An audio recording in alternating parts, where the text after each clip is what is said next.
Pemirsa, setelah menyampaikan aspirasinya ke DPRD Bali beberapa hari yang lalu, kini Forum Perjuangan Driver Pariwisata Bali mendatangi kantor DPD RI Provinsi Bali.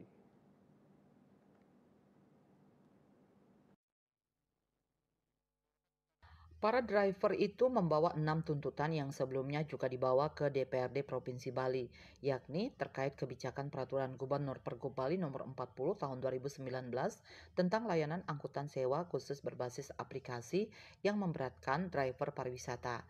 Para driver itu diterima oleh keempat anggota DPD RI Bali, Ida Bagus Rai Dharma Wijaya Mantra, Igusti Ngurah Arya Weda Karna AWK, Nilu Putu Ari Pertami Jelantik atau Niluh Jelantik, dan Ikomang Mertajiwa. Keempat anggota DPD RI Bali itu kompak meminta gubernur dan wakil gubernur Bali terpilih periode 2025-2030, Wayan Koster dan Kiri Praste, menghapus pasal 7 poin F Pergub Bali nomor 40 tahun 2019 yang berbunyi memiliki surat keterangan domisili di wilayah provinsi.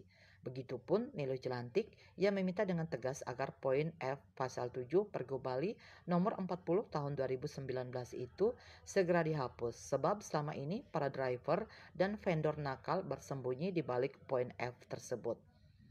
Dia mengaku sudah lama memperjuangkan hak-hak driver lokal, bahkan sudah membuat kesepakatan dengan pihak Gojek dan Grab agar pendaftaran driver online harus ber-KTP Bali dan kendaraan yang didaftarkan harus bernomor polisi.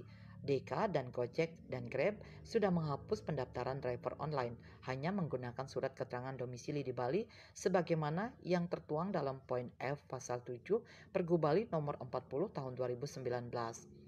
Begitupun Rai Mandre dan Mertajiwa mengatakan mendukung upaya para driver itu untuk memperjuangkan hak-hak mereka. Rai Mandre dan Mertajiwa juga mendesak agar setelah dilantik, Koster Giri segera meninjau kembali Pergub Bali nomor 40 tahun 2019 terutama pasal 7 poin F. Ketut Winata Bali Pos melaporkan.